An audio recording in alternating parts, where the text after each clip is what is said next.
Good evening, ladies and gentlemen, and once again, welcome back to another round of the T6 Motorsport Super Touring Championship as we kickstart the second half of Season 4, once again heading to Germany. I know, all season long, I've been calling it the Blitzerberg. Rich never corrected me. It is, in fact, the Bilster Berg here in Germany. Rounds 9 and 10, two 25-minute races as per usual, and as you can see, it's very twisty, undulating, and a lot of fun as well. We are running the chicaned layout, so you'll see just that little squiggly bit before the final couple of corners. We're going to use that before we then head our way through that long left-hander onto the main straight. Let's have a look at the championship, though, because it's an intriguing prospect. We've got Lloyd Biddulph, our double champion of Seasons 1 and 2, on 125 points. He takes himself with the full ballast ahead of Gregor Kujek, just 2 points behind. Marvin Mackenberg has been a man on a mission, only 29 points behind the two ahead, despite the fact he wasn't here for the inaugural round at Donington. Pavel Mukonin, despite some poor luck over recent rounds, stays 4th ahead of Shaw's Oyser. Valasavlovic in 6th from Stu Neal. Sebastian Ray, some consistent runs inside of the top 10 is finding themselves inside the top 10, now ahead of Benz Farkas, who again unfortunately suffered some bad luck last week at Most. Pascal Jean-Pietre rounds off the top 10 from Boyan Kabaya. Sven Mackenberg, not the best of starts to his season's campaign, is in 12th. Jorge Prieto from Opelic, Biblioni and Butcher. Then comes Burek, Blatchak, Portugal, Kamano and Nikita Gror, now out of the minuses. He's starting a fresh slate and going to be looking to carry that momentum through the rest of the season. My name, of course, is Zach Sweeney, here to talk you through all of the racing action over the duration of this evening. Let me know who you're cheering on for in the YouTube chat. Give us your thoughts, your feelings, queries and questions, whatever really tickles your fancy as the night develops. Into the final stages then of qualifying. At the moment, it's Gregor Kujek, our man P2 in the championship, sat on a provisional pole position. Lloyd Biddulph down in 4th. Just want to remind you, the last time Lloyd Biddulph had the full brunt of the balance performance, the ballast, of course, where it runs 20 kilograms for first, 15 second, 10 and then 5 for third and fourth respectively. That was at Brno. Those that watched Brno will know it was not Lloyd Biddulph's day in the sun at all. Thankfully, the last time out we were at the Czech Republic last week at the Autodrome Most, he did a little bit better, to say the least. Thankfully getting that redemption on that country soil. But now with the full brunt of the ballast, he needs to maximise his points because Gregor Kujek, he's not going to be too willing to let Lloyd Biddulph build a gap in the championship. And I have to say, I am enthralled as to how close those two are. The fact that we've got the two-time champion returning after a season sabbatical, making his way back in, understandably, going to be one of the favourites for the title. Then Gregor Kujek, his teammate Gaspar Mrak, winning in Season 3, comes into this realistically as the favourite for the championship. Was looking so good, especially towards the back end of Season 3. He's been smashing it. So yeah, looking at to be quite a fun end of the season. Just a quick reminder, of course, as to where we are going to go. We're on week 5. We've got 3 more weeks after this. We go to Laguna Seca, Assen and the Red Bull Ring to round off the 8-week season that we've got. Just been informed that Benz Farkas, unfortunately, has quit the championship for this season, so we won't be seeing him further in the Super Touring Championship, so basically bumps everyone up a place that was above him. So that puts Kabaya into 7th, Stu Neal, sorry, I should say, I'm reading last week's championship. That puts Pascal Jean-Pietre ahead of him and promotes Kabaya inside the top 10.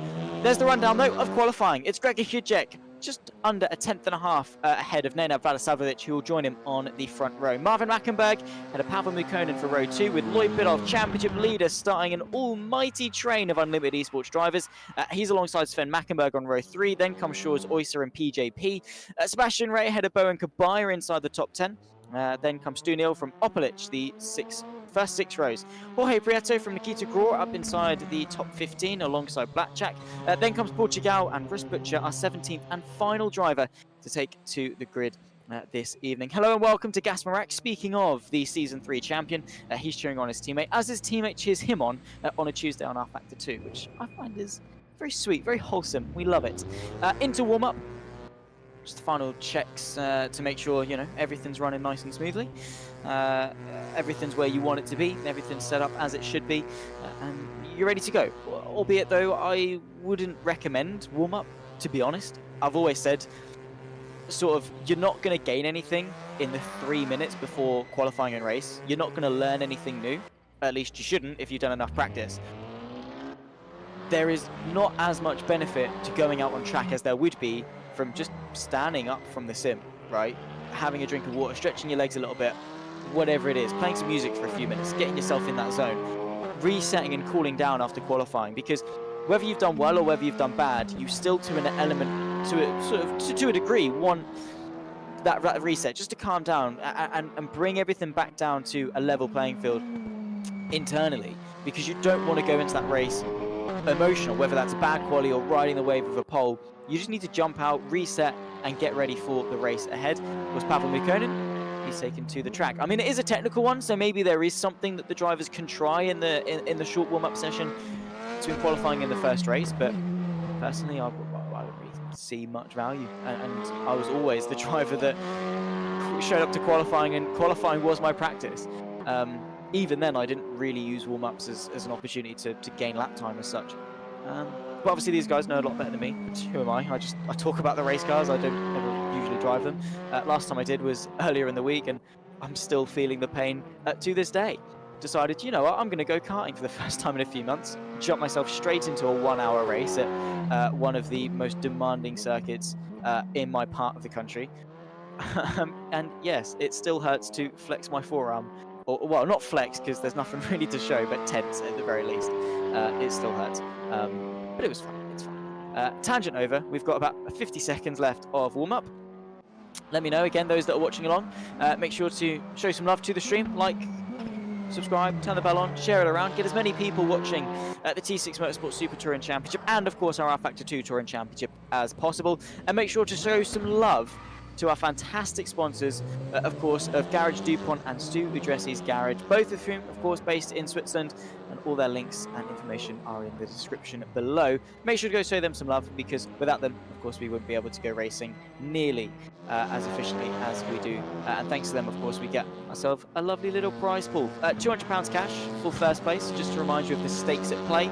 £125 cash for second, £75 for third, plus, of course, 2 T6 t-shirts, who Jordan Osborne will very much vouch are very comfortable. I still haven't got one yet, so that's fine. But yeah, they're for the attendance prize draw, so those that show up will get themselves entered into that, and will be able to represent T6 with the fantastic colour scheme that we've got, the yellow and the black, looking absolutely fantastic. Hello to William Snowden.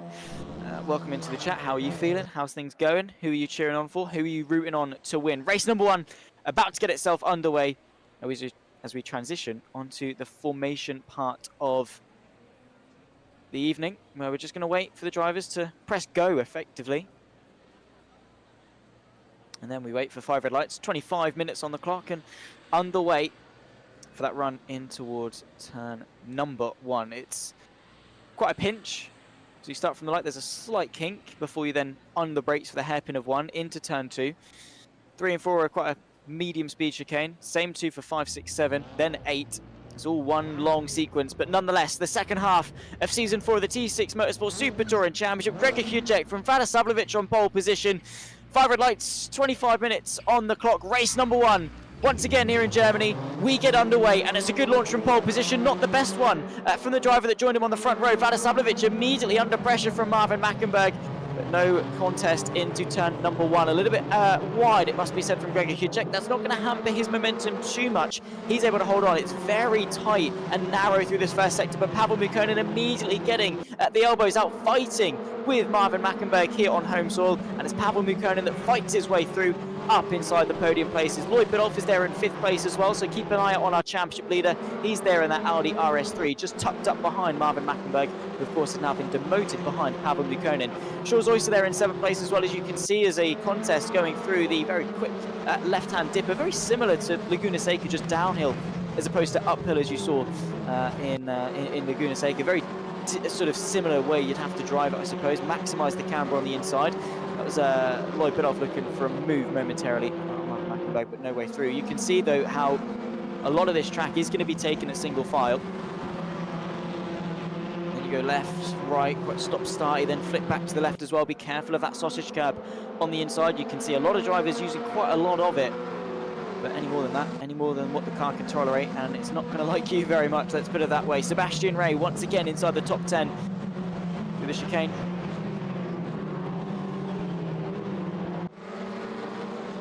For this long sweeping left-hander, Sebastian Ray under pressure. That's going to be Stu Neal trying to nip him to 9th place. He's managed to keep the foot in quite respectfully, actually, to the outside. Now it's the inside kink, and that is going to go the way of Stu Neal, but Sebastian Ray fights it to the outside. Does not bat an eye at all, and does not back down in that fight for 9th place. Into the hairpin, though. I did think for a second he ran just ever so slightly too deep, did Sebastian Ray, but all is good for him, at least at the moment. Lloyd Biddulph back to the front, fielding 20 kilograms of ballast. That's not going to be helping him at a circuit that's so uphill and undulating. That car having to work so much harder to power itself and accelerate itself with the added weight. And of course all these changes of direction, the inertia added by the ballast. Yeah, Lloyd Biddulph probably not going to be having too fun of a time at the wheel of that Audi RS3. But one lap in the books, of course. We took to 22.5 minutes left to go in this race. Quite a long lap, just shy of 2 minutes long here at the Bilster Berg, which I feel so stupid for calling it the Blitzberg all season long. Again, don't think I'm going to be living that one down. Can't remember what it was last week. Oh, it was the nose to tail thing that I had a bit of a brain fart with, but it's fine. We move. Lloyd Biddulph definitely moving though, trying to move his way up through the field. Marvin Mackenberg first on his list, but meanwhile, it is just Pavel Mukonin, Vlada Savlovic, and Hujek getting away from each other ever so slightly. I do love the look of this circuit, I'll be completely honest. It's the first time I've ever commentated here. I don't know if you can tell. Just looking at the way the track unfolds itself as you go around, the character of this track is actually fantastic. It's a shame actually that we've not seen too much action here. We've never had it as part of the Super Touring Championship. Trust me, we checked just before the broadcast to make sure. Never been a part of the Racing Rank Championship either, but of course still as part of the Racing Experience service. I'm surprised we haven't seen more racing here. I do love the way that the track looks. It obviously looks like it flows quite nicely. A lot of technicality to it, so definitely a driver's track. Start another lap. Sebastian Ray on the back still of a PJP into turn number 1. That slight little kink for you on the brakes. And then that's turn 2, that little bit of the curb there. Don't get me started on the corner names so far this evening, because I can already see a couple of kinks that aren't numbered, but other ones that yeah, probably should be numbered. But it's fine, that's a conversation for another day. Towards the forest.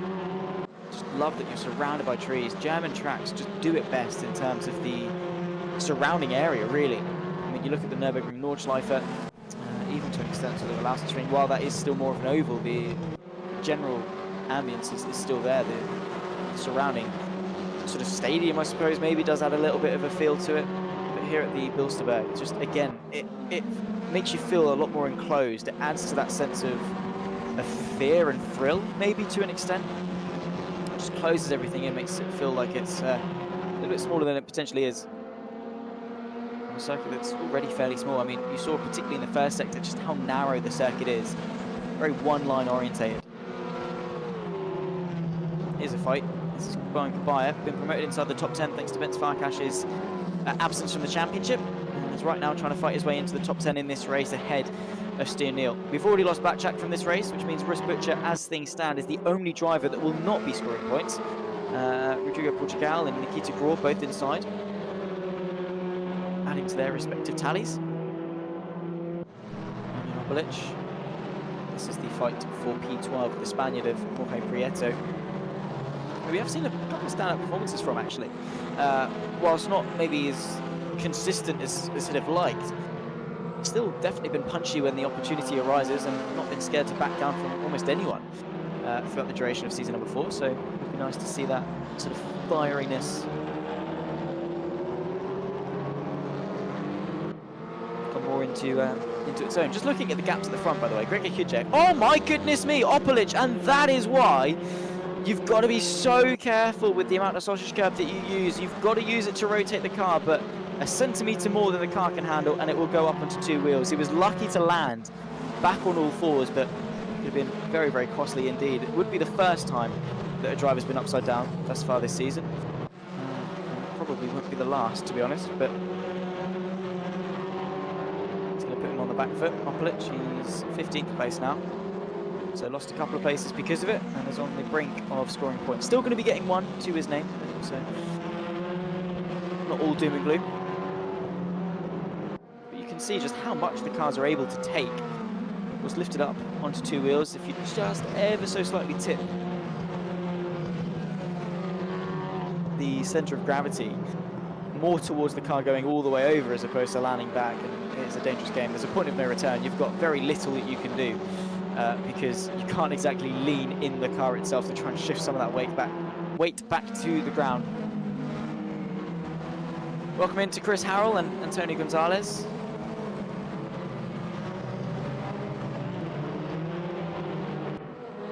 Cheering on their respective drivers in the YouTube chat. So again, nice to see all the support, each and every single one.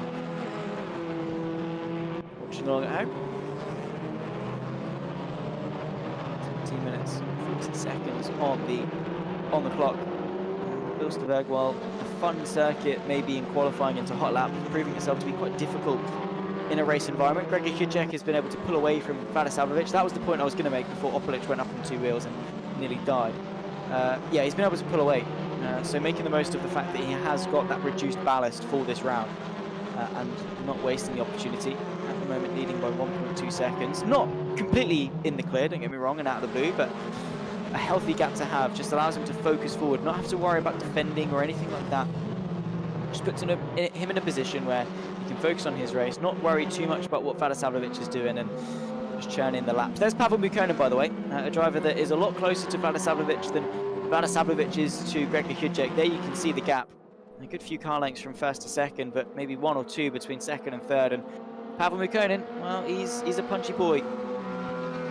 He does like to get his elbows out. He does like to be just a little bit aggressive. We do respect him for it.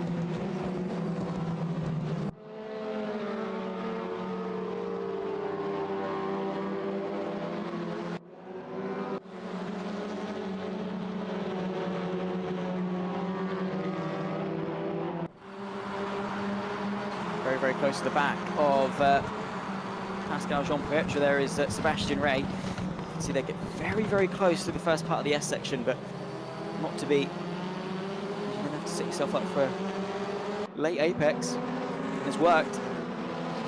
Here comes Sebastian Ray, of course, side by side with PJP. Gets himself way ahead before the kink of turn, before turn number one. Turn 0.5, I suppose you could go for that kink. And under the brakes, Sebastian Ray makes the first proper overtake of the entire race up into 8th place. So now ahead of PJP. Hopefully able to pull away, and oh my word, another one. Was that Kabaya in the background? I think it might well have been. He's made another mistake as well. So we've gone for an Opelich 2.0. The Serbians really going for it. Maybe that's going to spell bad news for Vadisavljevic up in front.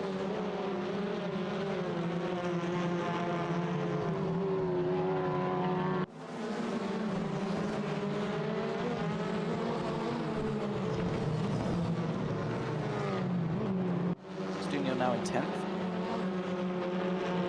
I do love that section of the track. It's very corkscrew-esque, and I know I'm making a lot of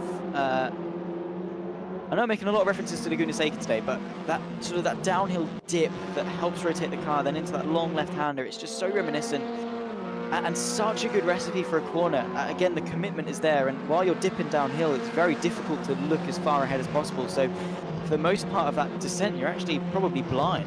Again, I've never driven it, but just looking at the patterns, it's probably what it's like. And a very difficult circuit, I can imagine. Lloyd Biddulph, by the way, on the back of Marvin Mackenberg. He's been trying and failing to find a way through. He's just about got a bit of overlap through the long left. I don't think it's going to be enough into the first left, into the next right. That S section, very difficult to get a move done, but we've seen it done into the hairpin, up the hill, nips his way on the inside, shortens the distance side by side between the pair of them, and the championship leader picks his way through into 4th place. Marvin Mackenberg going to try and combat it on the home stretch towards turn number 1. Closing in on half distance left to go in this race as well. They're side by side in the background between the pair of them. That's Sven Mackenberg versus Shaw Zoysa. Lloyd Biddulph rubbing door to door with Marvin Mackenberg. Both of them most definitely within the hunt for the championship this season. They're side by side through 2 into 3, gets pushed off. Lloyd Biddulph, he's able to keep it on, has to flick it all the way to the left. There's contact once again, and Marvin Mackenberg is sent sideways. Through goes Shaw Zoysa on one of them. Sven Mackenberg is through on his brother as well. We've got a German 6, 7, 8 And Lloyd Biddulph, through all of that, was able to hang on. Maybe a bit of contact that sent Marvin Mackenberg sideways, but muscled out wide through the first part of turn 2 and 3 definitely was Lloyd Biddulph. He worked his way through to 4th, and Marvin Mackenberg has taken a huge step back, going from 4th to 7th in, you know, just a matter of corners. And that's going to be such tough ground to close back up. And what it's done is pretty much Constantina the entirety of the rest of the top 10. We're all the way back to Stu Neal in this battle at the back of this train. So we've got from 4th to 10th, covered by just a couple of seconds. Still half the race left to go.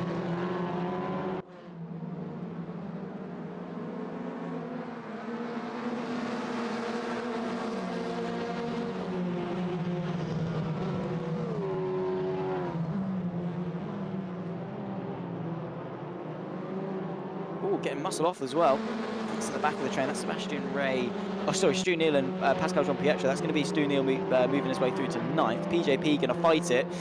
We've not really seen too many moves work into the S's, but we did see last time by Lloyd Biddulph moving his way through Marvin Mackenberg. If you're just able to take a slightly tighter line up the hill, it's sort of the reverse of the final corner at Fuji, where you're trying to stay as wide as you can to hook up a late apex, but in doing so, leave a huge gap on the inside for someone to fill. Obviously, it's risky business, and you're susceptible to a cutback or even just being turned in on. But in a circuit where overtaking opportunities are limited, you've got to pick and choose your moment. The Mackenbergs doing battle for the fight for 6th. Marvin down 7, Sven staying as is there in 6th. Half the race still to go, 12 minutes on the clock.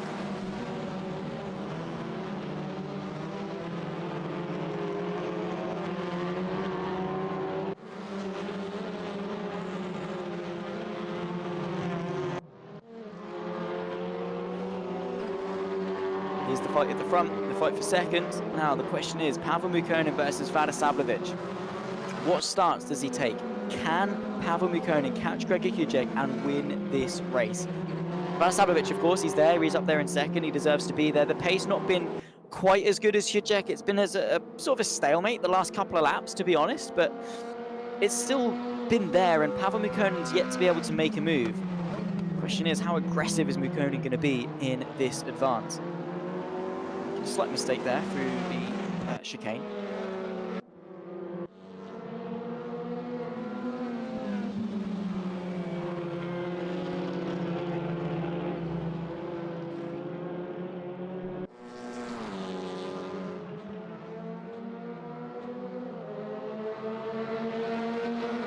Jorge Prieto down in 15th. We've lost Opelic, by the way. I didn't notice that when it happened. Hopefully it was recent, but Opelic is out, so that means anyone that finishes this race will be scoring points. Jorge Prieto wants to, at the very least, double his point score by working his way through on Russ Butcher, who's played the quiet game in this, been patient. By the way, that entire sequence is all turn 18. Boying goodbye, by the way, on the inside of Pascal Jean-Pietro, so the Swiss driver dropping backwards, and goodbye goes through into 10th. Despite the fact that a couple of laps ago he was up on 2 wheels, he's through into 10th place. But yeah, that little squiggly bit at the end of the lap is all turn 18. Despite the fact you go left, right, left, so it realistically should sort of be, you know, turn 18, 19, 20 maybe. In the fact that actually on the track map that I've got in front of me, it doesn't even count the chicane that we've got as a corner. It doesn't have corner names. Because the general assumption is that you continue going straight all the way through turn 17. Sebastian Ray that looks to the inside. Nicely done on the inside of Marvin Mackenberg. Nipped his way through, used the camber to rotate the car. Is the job signed, sealed and delivered? They're still going to run side by side. Sebastian Ray gets pushed over the AstroTurf, but comes back on, still neck and neck with Marvin Mackenberg, who looks to go to the outside once more. Sebastian Ray with a shorter line, but by the time they reach the chicane, he might be able to go for the double up and under. A little bit wide though over the gravel, and that's going to promote Stu Neal to maybe have a look. Sebastian Ray turns offense very quickly into defense after that small mistake.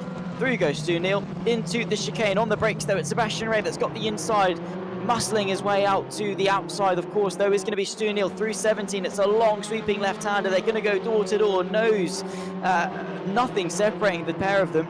Their noses inseparable. Now through what is entirely turn 18, despite the fact those are 2 very distinct corners. Sebastian Ray stays ahead of Stu Neal, despite the fact that it was a very decent effect.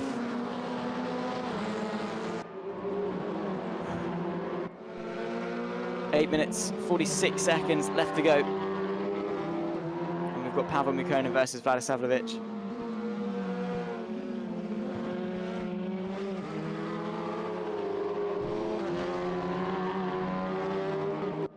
Still the fight for second, and Gregor Hudek's been able to get away. 2.2 seconds now is the gap.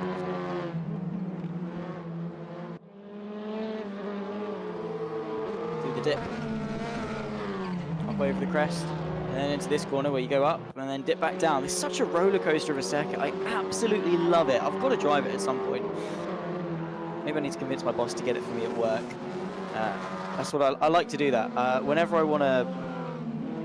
Basically, whenever I want something at work, obviously I work at a sort of a ride and drive sim racing centre as such, and whenever I want something to try on track, I'm just like, yeah, I really want this for the after school club. I think it would really benefit the teaching, which to an extent it would, but secretly it's just me wanting it on a set of Corsa and having a bit of fun with it.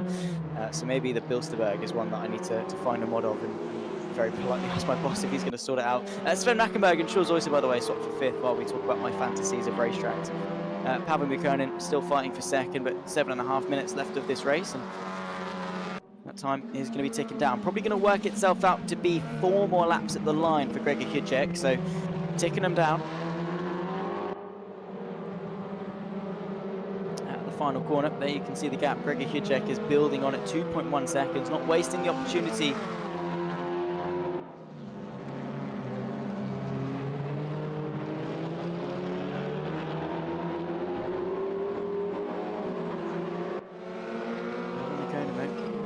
Applying that pressure, but Vladisavljevic is a tank. He is the tank.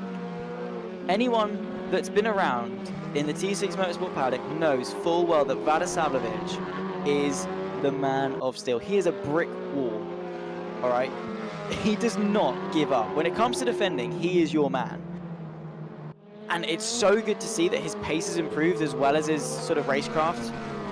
Because I remember back at Zandvoort, it must have been season 1, Vladisavljevic in his Volkswagen Golf, just backing everyone up, not giving a care in the world, and just being bulletproof. And now, of course, he gets to do it on, you know, the higher up in the grid, just slowly improving on his pace. And of course, like I say, his racecraft has not been thwarted in that exchange. Sebastian Ray, by the way, on the back of Marvin Mackenberg, who's really had a poor run of form.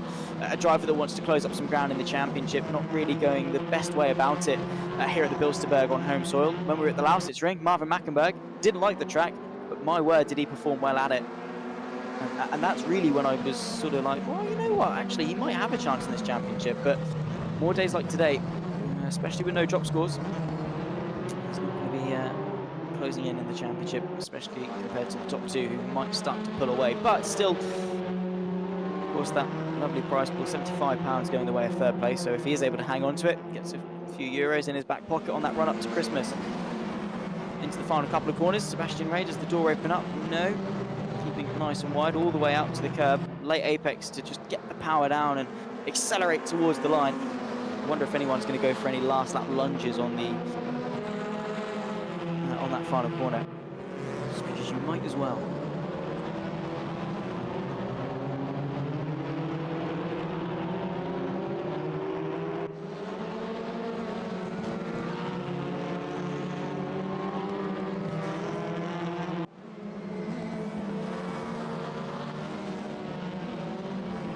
Less than 5 minutes on the clock.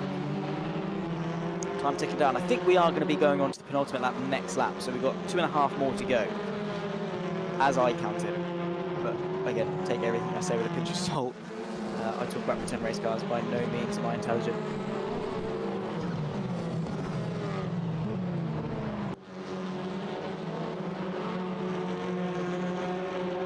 Closest gaps on track at the moment, of course, still are Vladisavljevic and Mukkonen. They're only separated by a couple of tenths of a second, and this one as well. Sven Mackenberg and Charles Oyster doing bout for the top 5. Just interesting to see the difference in lines there. Sven Mackenberg really opened up that flick to the right a lot more than Charles Oyster did. Maybe it was the camera angle, but it did look like there was more to use for Charles Oyster. And that's always something. It's one of the smallest sort of things. One of those trivial things that you don't actually think is going to gain you that much lap time, but in fact it does.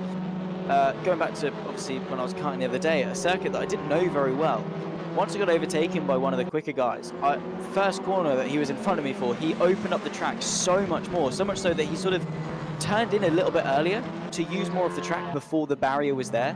And it's just small little tricks like that that really open your eyes to say, well, yeah, you open up the corner so much more, you widen that angle, and it allows you to carry just that bit more speed. So finding those small nuances of a circuit, finding those tricks and niches, always going to be handy in terms of just the tiny incremental bits of lap time. Because at this level, you know, it's not good enough to be good. You've got to be great, and the separation between the good and the great maybe is only a couple of tenths of a second, but what separates them are those nuances, those small little niches of track knowledge, using a little bit more here, turning at a different point, braking ever so slightly earlier or later depending on what they need.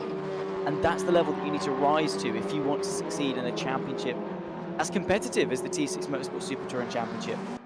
Because like I say, anyone that watches the Race Room Ranks online championship of recent, well, of all time really, you know, you'll recognise a lot of these names. You'll have seen a lot of these names on that big stage. The Mackenberg brothers, of course, maybe most familiarly.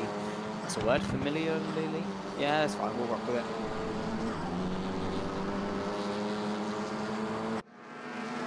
That's the level of competition that we've got. 2 minutes 20, by the way, just under 2:17 left to go in this race. There's a fight. That's Valasavljevic, that's Pavel Mikonin. So we're about to start what will be the penultimate lap of this race. In fact, are we? We've got 20 seconds. No, we will. Penultimate lap of the race next time by. I think I've just about been able to nail it.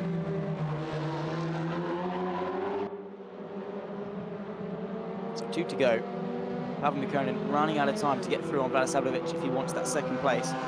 Especially when his sort of main championship rival in the bout for the top 3 is Marvin Mackenberg. He's down in 7th. This is a really golden opportunity for Pavel Mikonin to knock some points off the board.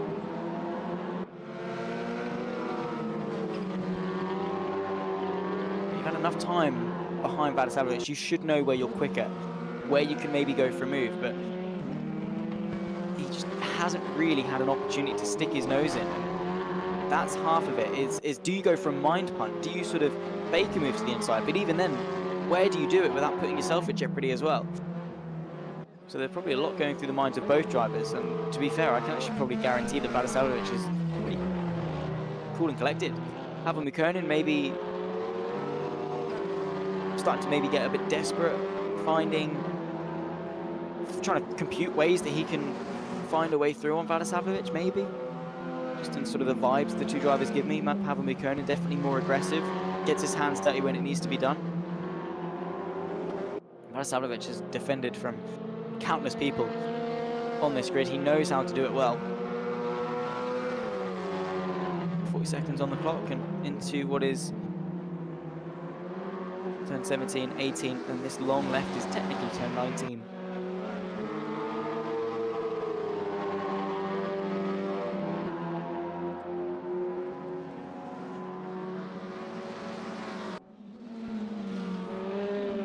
Seconds. It's going to be very close to start the next lap. That's wide though from Valasavljevic. In fact, that's actually worked really well for him initially. I think it is going to hamper his exit ever so slightly. He got a bit of a slide on. This is the opportunity Pavel Mikonin needs to capitalise on. We start the final lap of race number 1. Pavel Mikonin now has a golden opportunity. He needs to be aggressive. He needs to be punchy, but Valasavljevic has got the car where it needs to be. He's parked it perfectly and stays ahead of the Russian driver who, if that was me, I'd have at least stuck my nose, done something to maybe thwart Valasavljevic offline. Maybe not thinking the need to. Maybe confident he'll get him elsewhere, but if I'm honest, I don't know where. Boeing goodbye, by the way, on the back of PJP, Pascal Jean-Priech.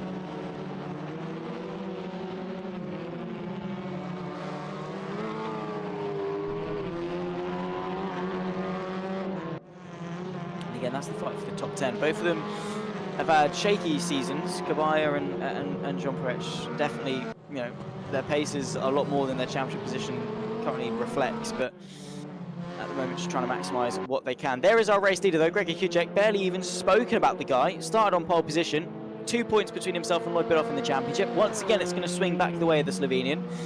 He's got a couple more corners, of course, still to hang on to it, but overall, not doing too bad of a job by any stretch of the imagination.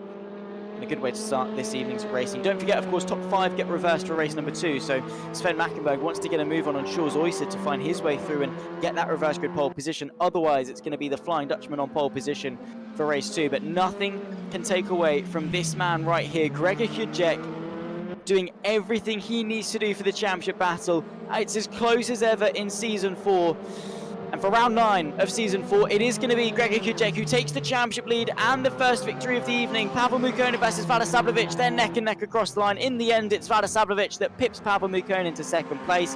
There's our championship leader, though, for no longer. Lloyd Biddulph through for 4th. Jules Oyster, pole position for the Flying Dutchman come race 2. Just about a very hard-fought fight with Sven and Marvin Mackenberg, who I think were side by side across the line for 6th and 7th.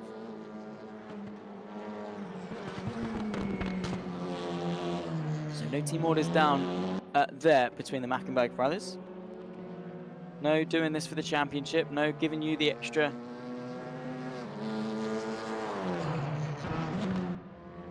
track position. No, you got to do that all by yourself.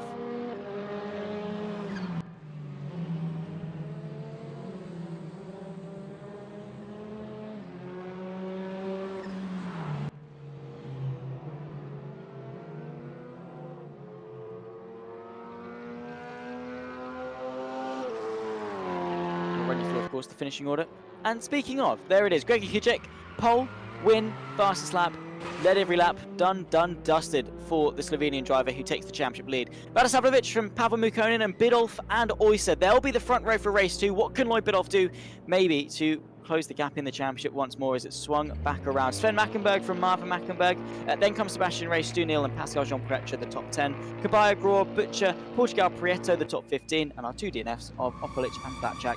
I'm going to step away for just a moment, but don't worry, we'll be back for race 2 very shortly.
Race 2 about to get itself underway. Welcome back, ladies and gentlemen, as the second half of this evening kickstarts here at the Bilster Berg.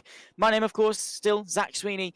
Gregor Hujek, what a performance from him in race number 1. He'll line up 5th on the grid for 25 more minutes of racing action. We're going to get thrown straight into the deep end. Shaw's Oyster, Lloyd Biddulph, the front row, 25 more minutes. The 5 red lights are on, and round number 10 here at the Bilster Berg of the T6 Motorsport Super Touring Championship, and we go racing. Lloyd Biddulph, an almighty start from the front row of the grid, already pulls alongside Shaw's Oyster, trying to combat him for the race lead, but the Flying Dutchman holds firm on the inside of turn 1 and pushed wide is Lloyd Biddulph ever so slightly, not able to clinch the race lead. Pavel Mukonin from Vada Sablovic, the Russian driver, able to stay ahead, so the top 5 as they were. I think pretty much the entirety of the grid as they were.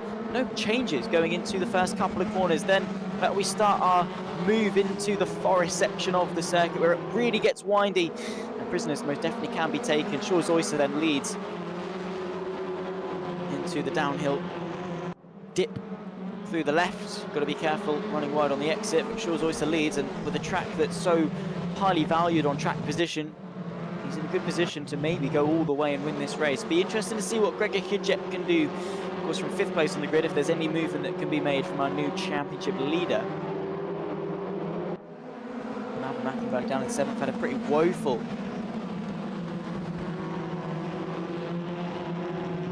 first race of the evening.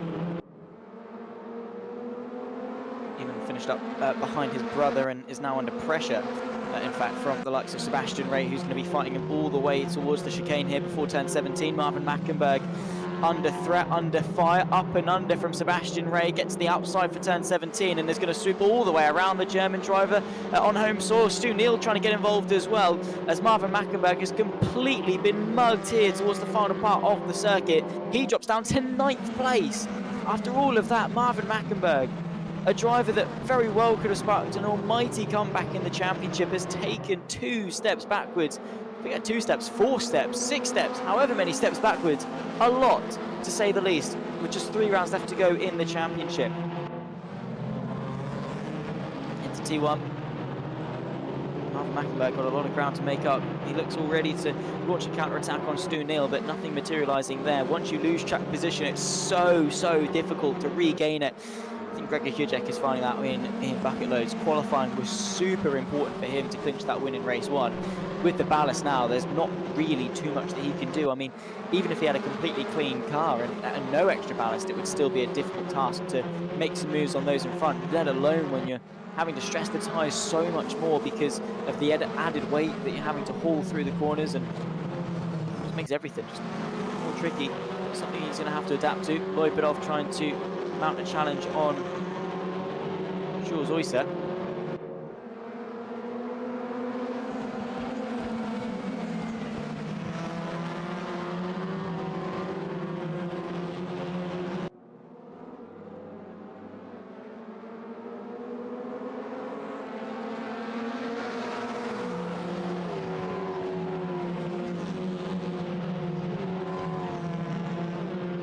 Top 5 are close on pace. I mean, only, what is that? Well, 1.7 seconds covering the entirety of Shaw's Oyster down to Gregor Hujek. So it is close, it is competitive, but it's all good being close if you're not actually going to be able to go side by side. Sebastian Ray, though, has not been scared here on home soil, here at the Bilster Berg, to pick his way past moves, as that's very wide. Who's that off? Is that Vada Sablovic? Indeed it is, kicking the cones up. He's down to 5th. Now maybe make that 6th or even 7th. Yes, Sven Mackenberg finds his way through. Sebastian Ray trying to do the same. Of course, the Honda Civic of Sven Mackenberg goes through. Vada Sablovic is going to hang on. Opens the door on the inside for Stu Neal to pick his way through Sebastian Ray. They're going to emerge 2 by 2 as Vada Sablovic tries to make up for the woeful mistake through the final corner.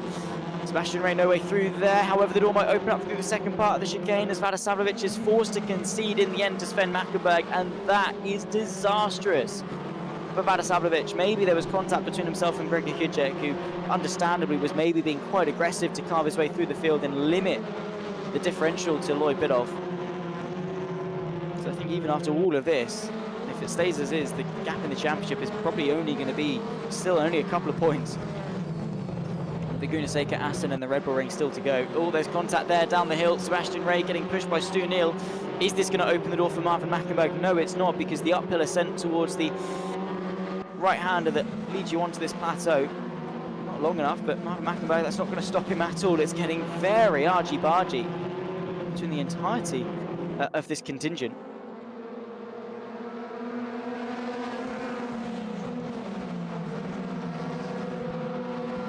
There was one Mr. Sebastian Ray. Side by side, that's going to be bold and brave. Is it going to be brilliant? Not quite. Radosavljevic muscles him out. 6th place.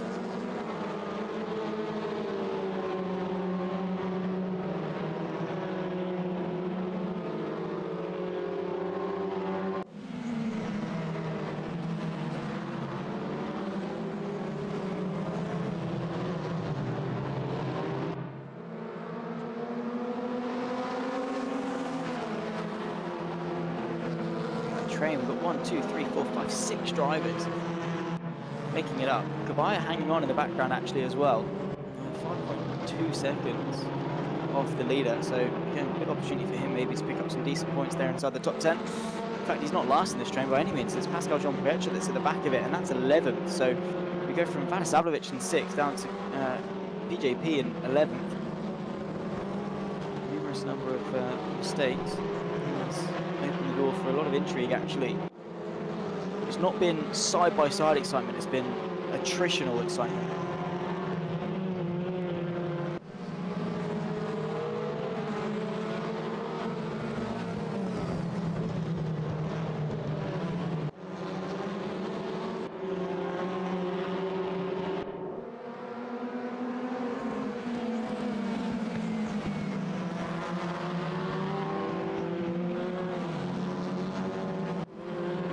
That's a mistake. That's Gregor Kucek, our championship leader, sideways. Blimey, through the chicane just before turn 17. That could have been costly. Oh, sorry, the chicane before the chicane. Pre-chicane chicane. Wow, that was close. He's just able to hang on to it, but that's going to drop him off the lead fight.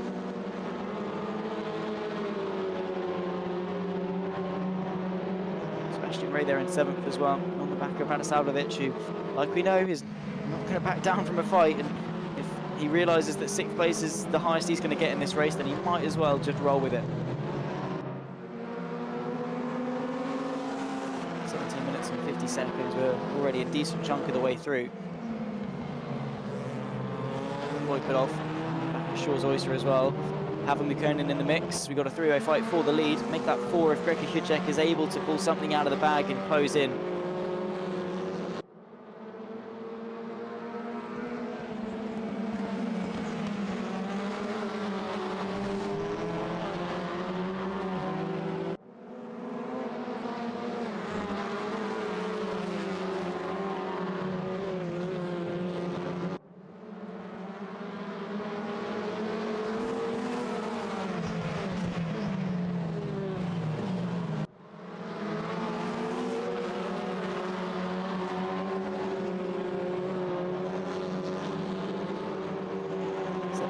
Left on the clock.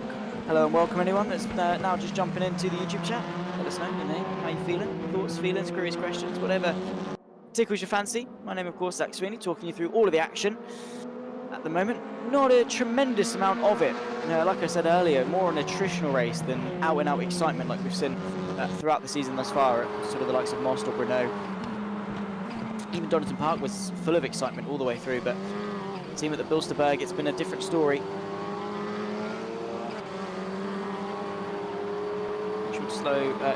Should show some love to Addresses Garage and of course Garage Dupont, both based in Switzerland, and all their information and links can be found in the description below. So go show them some love, of course. Thank you to them for supporting T6 for another season, and thanks to them, of course, that we're able to go racing with the prize pool that we're able to go with. Lloyd Bidoff are now under pressure from Pavel Mukonin, who, by the way, has got significantly less ballast than he. It would be an entire 15 kilos difference, 25 to 10. Pavel Mukonin's swing to Lloyd Bidoff. And for those thinking, well, that's a couple of bags of shopping, it's not that deep. It really is, especially at a circuit as uphill and as directional changey as this one. Again, directional changey, you get what I mean, right? a circuit that changes direction quite often. A lot of flicks left, right. That ballast is going to have a huge impact on the performance of the car, and 15 kilos is going to be a huge swing in that. Jules Oyster as well, not running maybe to the same pace as what Bidoff and Mukkonen would be, but it's good enough that he's not being, you know, completely thrown away on the straight, but and also enough that he's able to hang on to that P1. Of course, he's doing enough to defend from Bidoff and Mukkonen, but quick enough that it's not like it's an easy job from Gregor Kijek behind to close in. However, mistake there, having to go in deep, is going to put him on the back foot. Again, I don't think, because of the way this track works, the next part of the circuit is the chicane before turn 17, and there's nothing that Bidoff can do in that stage. He's parked it in the middle of the road, I think more as a precautionary defense than actual, you know, trying to go for an attack. I'm sure as always said. 15 minutes of the race, just under.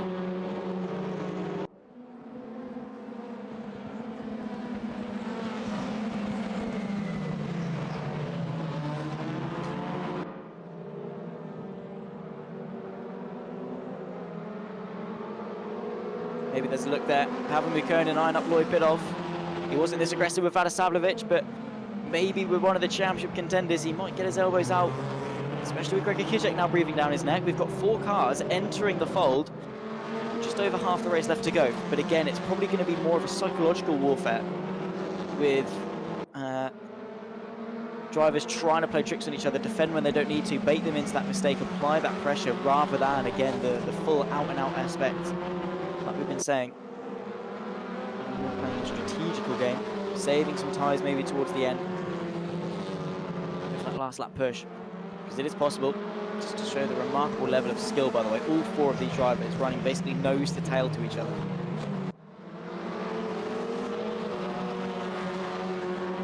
Let's keep going.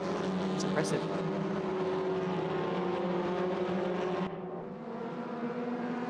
Just thinking of the championship as well, by the way. The gap coming into this round was 2 points between Lloyd Bidoff and Gregor Kijek. After race 1, P1 for Kijek, plus the fast lap, plus pole, is going to be 22 points going his way. P4 then for Lloyd Bidoff, which as it was, is 13. So that's going to be a 9-point swing, which gives it plus 7 in favour of Gregor Kijek. Right now, obviously without fast lap points being added, Lloyd Bidoff scores 17, Gregor Kijek scores 13. So the gap is going to be plus 5 in favour of Kijek, for a net gain of 7 thus far this evening. Maybe that can be either reduced or even extended as Lloyd Bidoff gets the up and under. That was set up perfectly. He set that up through the S's. The gap open. Pavel Mukkonen sees the open gap. It very quickly closes. There's contact as Jules Oyster is not happy, trying to left-hand down him down the straight. Pavel Mukkonen goes through the second, but more importantly, now Lloyd Bidoff leads this race. There's contact once more, and Pavel Mukkonen gets sent off at T1. There was no way he was getting that car stopped, and Mukkonen's aggression has gotten the better of him.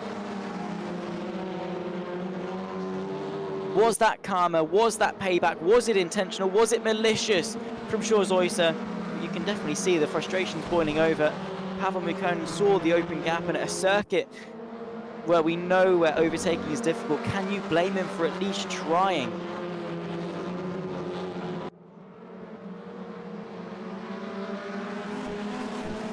Let me know what you think in the YouTube comments, ladies and gentlemen, the live chat. What do we think of Pavel Mukkonen versus Jules Oyster? Was it just? Was it fair? And that all happened, and then in the span of just a couple of seconds, it was a slight mistake from Oyster that allowed Bidoff to set up that up and under through the final corner. One of the only corners you can realistically actually go for a move around the Bilster Berg.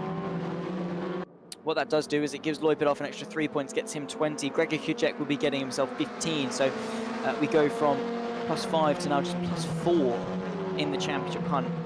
So Lloyd Bidoff closing the gap back in after losing it in race 1. And the to and fro nature of this championship is just remarkable. Lloyd Bidoff now able to open up at 1.2 seconds. I think that is going to be day done unless he makes a mistake on his own volition.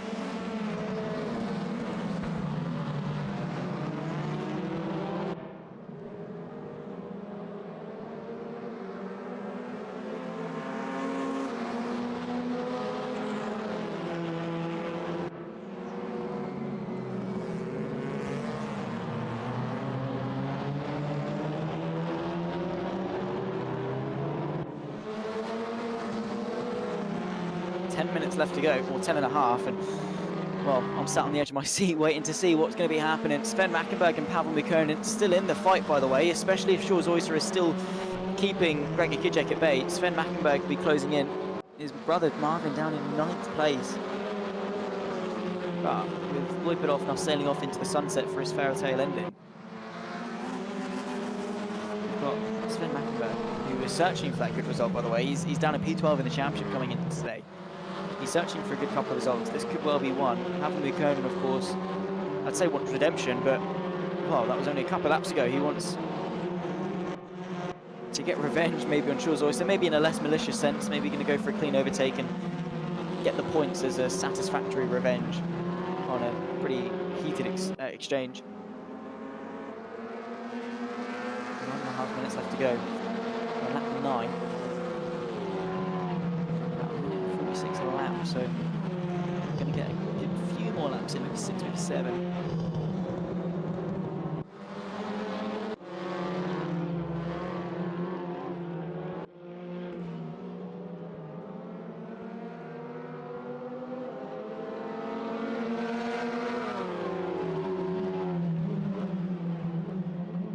Prieto, a bit too late on the brakes, maybe trying to commit to the inside, but realising that was most definitely not going to work.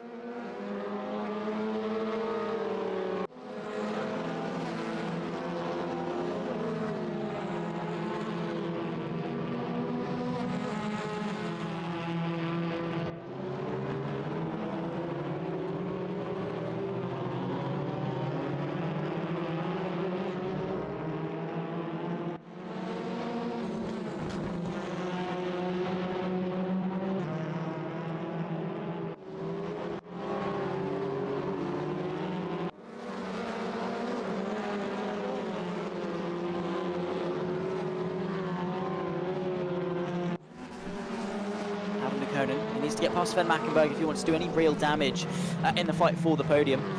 But Sven Mackenberg, pretty good defender, and the Blitzerberg.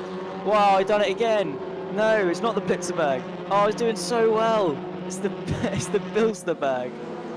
Ah, I was doing so well. You know what? When I first started commentating mini bikes this year, the first thing that all of the parents, nothing technical about the bikes, nothing like that. We'll get back to that point in a second because Sven Mackenberg has gone all sorts of sideways.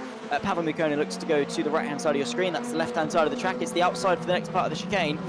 I don't think it's quite going to pay off. He's going to squeeze Sven Mackenberg. He's going to pay it off. Pavel Mukkonen, take a bow. What a move that was. Up in a 4th place, goes through, and is now going to be in the hunt for the podium places with 7.5 minutes left to run in race number 2, round 10 of the T6 Motorsport Super Touring Championship. What a move. But yeah, back to the points. Nothing technical about the bikes or stories about the riders. It was, do not call them drivers, they are riders. And that's just one of those things you've got to consciously tell yourself when sort of you never commentated on bikes and you're so used to the 4 wheels saying on instead of in, or sort of that style of thing. Or saying put your foot to the floor, it's not, it's twist your wrist. It's the same vein, it's just sort of where my mind went with it.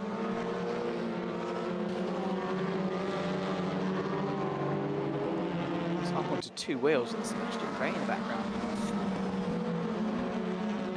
But yeah, I mean, yeah, Blitzerberg, I've been so used to saying it, I don't know where I got Blitzerberg from. I wondered why it didn't flow off the tongue as nicely. It's because it is the Bilsterberg. It's fine, we move on. 6.5 minutes left to go at this race.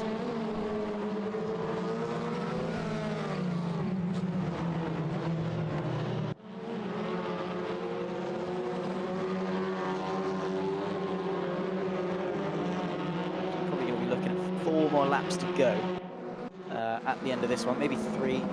No, it'll be 4 laps to go after this one, I think. We'll have a look. Savage on the back of Sven Mackenberg, so that's that fight. Where's Dara? He's busy Sundays, otherwise he would be in the commentary box. It's fine. I was here first. No, hang on. No, I'm not getting slandered. Do you know, I have been nominated for a VCO Simi Award. I'm an Esports World Cup commentator. Other stuff that I'm not quite going to announce just yet. But keep an eye out. Follow me on socials. No, I won't do that shameless plug. But no. Yeah, no, absolutely not. flex, exactly, with all the X's. I am the man. I'm not. I'm really not. Yeah, I'm sorry, ladies and gentlemen. We get a little bit unhinged in the commentary box because otherwise I'd go insane. But but nonetheless, 5 minutes left to go. Dara hasn't been nominated for a single, by the way. Just thought that. Just saying. Anyway, turn 1, turn 2, ticks off. Vlad Savage. Come back when you win an award. Well, funny you should say that, actually. T6 Motorsport, which I know is Rich Weatherill, right? I have. I've done the Grid Finder XL Gatto Commentary Challenge Award winner, and yes, I'm going to hype that up for a lot more than it was, but I got some nice free stuff out of it. So I have won an award, and also my mum said I'm a fantastic commentator, and that is the best reward of all. Anyway, 4.5 minutes. Lloyd Bidoff from Shaw's that gap now 3.3, so Lloyd Bidoff is firmly checked out and done his own thing. I pretty much knew as soon as he got in front that was going to be it. Shaw's didn't quite have the pace to contend with him, and that gap was always just going to grow, especially if you've got Gregor Hujek trying to apply some pressure. Your focus is always going to be behind. Right now, I think that is what Shaw's is focusing on, is keeping Gregor Hujek at bay. But the swing of the championship, as things stand, bar fastest lap points, but I would assume goes to Lloyd Bidoff. So maybe the gap is 3 points as opposed to 4, as we'd calculate on raw score. 3 minutes 50. That's going to be 3 at the line. So, will it? Yeah, it will be. Yeah, it will be. We'll go across the line. It'll be about 1 minute 58 or so when they cross to start the penultimate lap, and then it'll be about 13 seconds or so to start the final lap. So 3 laps left to run. Pascal Jean-Pierre moving his way through on Marvin Mackenberg, now down to 10th is the German on home soil. Absolutely not the way he wanted this week to go for it. That's going to be a big setback in the championship, especially, I mean, not even just for the main championship or the actual championship, you know, P1, P2, but just staying inside the top 3 with Pavel Mikonin doing such a good job up there in 4th and really impressing this evening. P3, P4, when Mackenberg has struggled, that's going to allow that gap to close.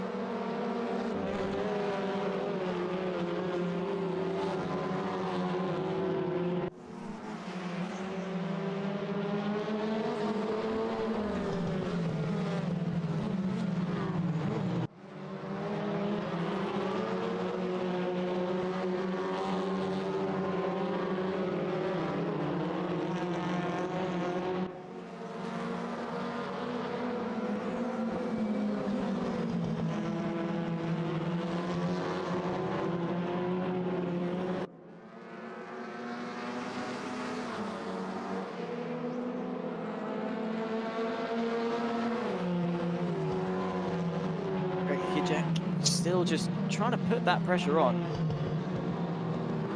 It's been confirmed, of course, Lloyd Bidoff has got the fast lap so far, so that point does go his way, and it starts to get crunch time at this stage of the championship when you really start to think about the points and the mathematical implications, because, well, they do start to matter.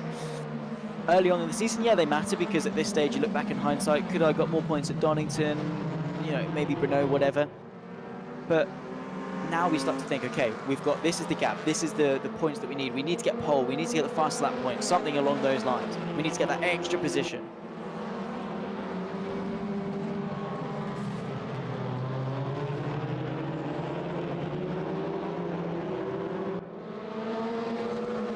Minute and a half left on the clock. Penultimate lap of the race, that's how we're going to view it. Time pretty much irrelevant unless Lloyd Bidoff unanimously agrees to the pack that we're going to slow down and take this as our final lap, but I don't think that's going to be something he's going to do. He's going to try and extend that gap as much as possible, maybe secure a fast lap if he's got the tyres left to do so.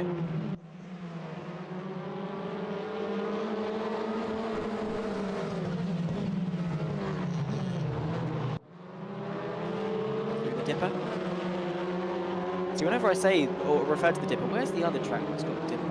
Is it Bathurst that has a dipper? Or is it Virginia? One of them. Anyway, I think there's some side-by-side in the background. I think that's Sven Mackenberg. He's dropped down behind Vadisavljevic and Sebastian Ray to 7th. So that was a pretty heated battle. I think it's ended in single file, but yeah, that definitely has dispersed the bunch. ever so slightly.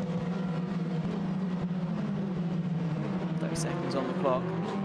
It is actually going to be close. I do think that Lopidov is just going to take the flag. In fact, oh, I don't know. Maybe there'll be like 10 seconds left.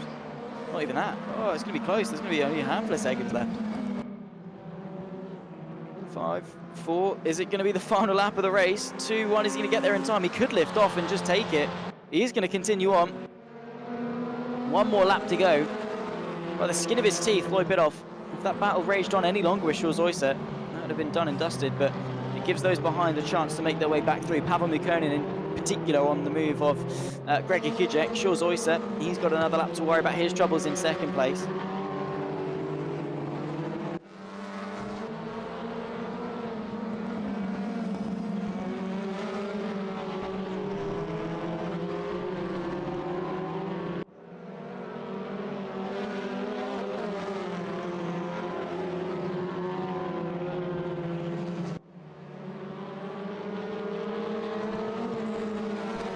Just again, I mean, I'd love for this to be a hype last lap, but it's more just a case of who is going to make that mistake.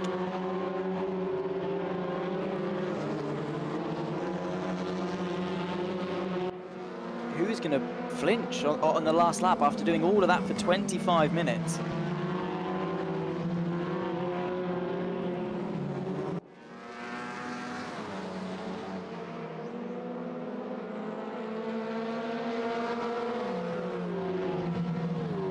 Chicane, probably the second best opportunity on the circuit.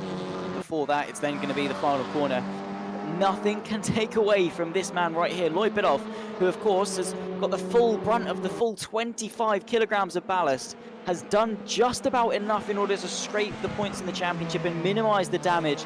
P4 in race 1. He's going to accelerate out of the final corner. He's going to take P1 in race number 2, close the gap back down in the championship. It goes as close as ever with 3 rounds left to go. Lopidov wins at the Bilster Berg. It's going to be Shorzoysa and Gregor Kujek across the line for the podium. And what a race and what an evening that was for Gregor Kujek. Shorzoysa getting a very deserved podium. Pavel Mukkonen just missing out after contact earlier on, and Vasavovich inside the top 5. A good recovery for him. Sebastian Ray from Sven Mackenberg and Stu Neal, PJP and Marvin Mackenberg, the entirety of the top 10. Rus Butcher, Prieto and Portugal, those that will score points with Opelic and Kabaya, both of them out of this race, and thus will not be scoring any points to their tally for the season. Thank you, of course, to everyone for tuning in and having a watch. It's not been the most exciting pair of races in terms of out-and-out action, but we had a couple of moments. We had the glimmers, you know, the likes of Opelic going up on 2 wheels. There you can see the confirmation of the results. Bidov from Oyster and Kujek the top 3. Interesting to see that both our top 2 in the championship took 1 race win each this evening. A net gain, though, for Kujek in the championship. The fast lap for Lopidov of 46.084. Correct me if I'm wrong, I think that's the fastest lap we've seen all evening long. So Lopidov takes the cake, and the gap in the championship does swing the way of Kujek. But oh my goodness me, is it close as ever. The gaps can be sort of changed by just, you know, a couple of positions a race, and the championship gets flipped on its head once more. It's been absolutely remarkable. Like I say, thank you to everyone for tuning in and being amazing in the YouTube chat, throwing in your predictions. My name, of course, has been Zach Sweeney. In a week's time, of course, we'll head to Laguna Seca. Those that tuned in for the R Factor 2 Championship knows that Laguna Seca brings about some fantastic action in California in the USA. Assen and the Red Bull Ring will round off the season. But until next time, it's goodbye for now.